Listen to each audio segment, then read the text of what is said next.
New ইয়র্কের Hudson নদীর ওপর হেলিকপ্টার বিধ্বস্ত হয়ে ৩ শিশুসহ ৬ জন নিহত হয়েছে। এর মধ্যে ৫ জন স্পেনের নাগরিক এবং ৬ষ্ঠ জন ছিলেন পাইলট। বান্ডেল থাকলে প্রতি সেনমানিতে টাকা বাঁচবে। বিকাশ সেনমানি বান্ডেল কিনে জিতুন প্রতি লেনদেনে।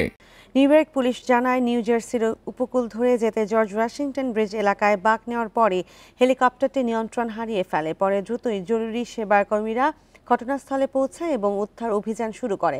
তবে ঘটনাস্থলেই ৪ জনের মৃত্যু হয়, বাকি ২ জন মারা যান হাসপাতালে নেওয়ার পর। এদিকে হেলিকপ্টার দুর্ঘটনার কারণ জানতে তদন্ত শুরু হয়েছে। নিহতদের পরিবারের প্রতি শোক জানিয়েছেন new York city mayor Eric Adams.